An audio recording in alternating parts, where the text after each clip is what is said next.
So what we want to do now is find out how far it is across there. So if we measure in along the green to the centre of there, it's 2.37. So if we come off this edge and along the green at 2.37, what we can do is we'll click on this, actually, yeah, so that's a group within a group, but then that's should be set, well, anyway, it doesn't really matter. So we'll highlight, we'll open the group, we'll triple, no we won't, and then we should just be able to highlight the bits we want. That's there, and then we can find the centre of that block, do a control green axis, and we should be able to reference off that guideline there. There we go, and that's kept it in the group. And we want a hook in the middle, so we make another plate.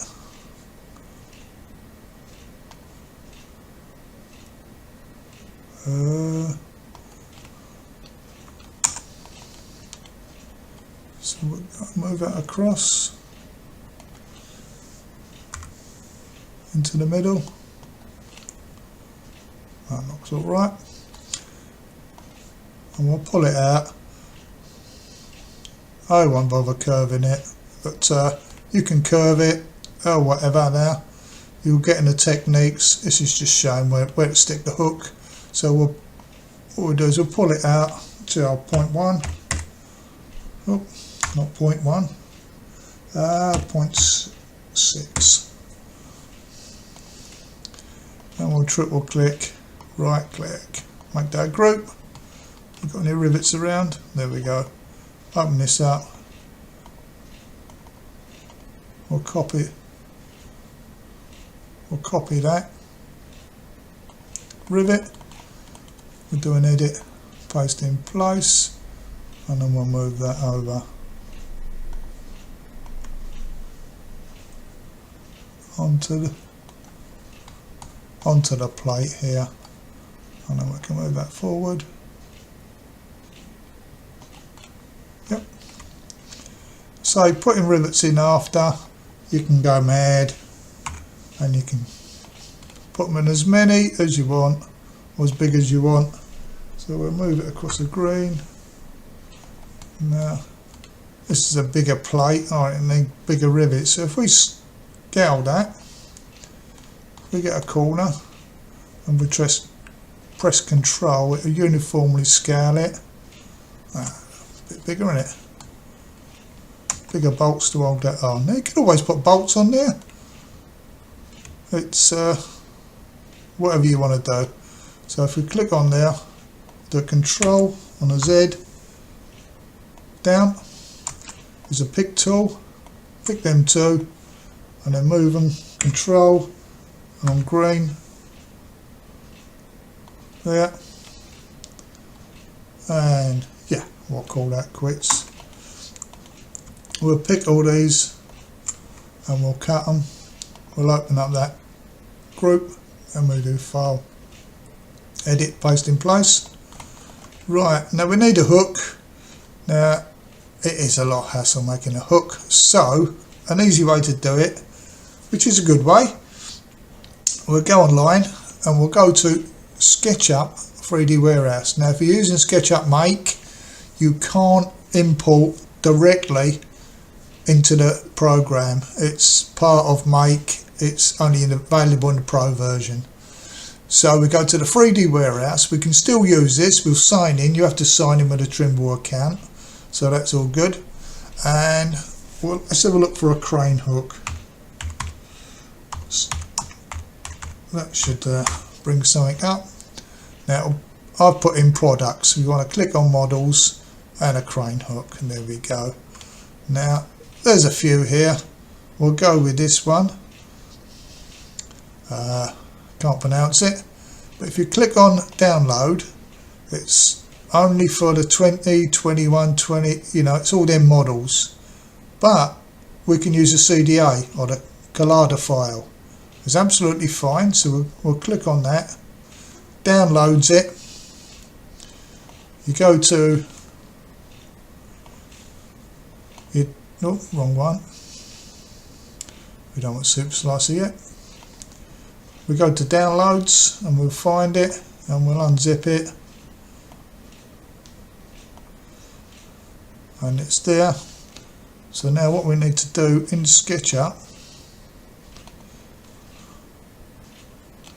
we'll go to File, Import, and then on the import we'll change that to CDA, Collada file. Sorry, DAE, not CDA, DAE, Collada file. Yep, DAE. Got that wrong. And we'll find the one we were going to, Gancho, and it's the DAE file, and then we'll click on that. And here we are, and we've brought it in. Where are we in the model? Right, definitely need scaling. So click on our scale tool, scale it up. Wrong end, so we'll move it to the other end.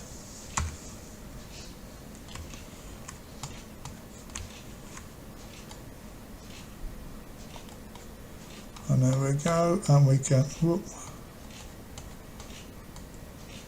rotate it.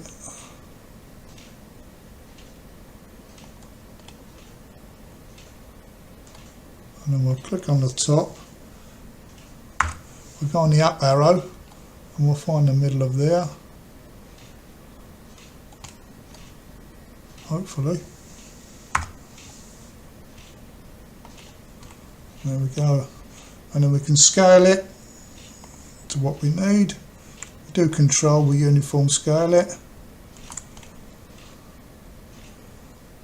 And then we can move that down.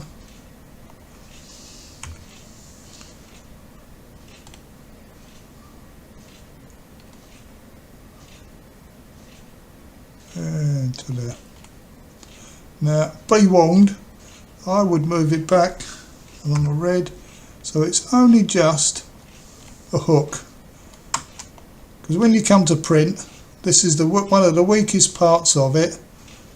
There's this part, and that's probably a bit too big, needs scaling down, but we'll leave it as that. They break off, so do it too small and too flimsy, it'll break off. Do it a little bit chunky and you can actually use them. If you widened it a little bit, they'd be even stronger. So that's our hook and our buffers done. And what we can do is highlight all them.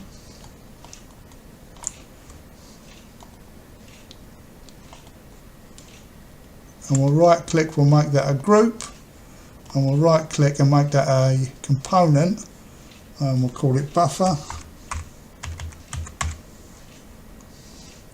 We'll create it, and then we'll do what we've been doing, control, red axis,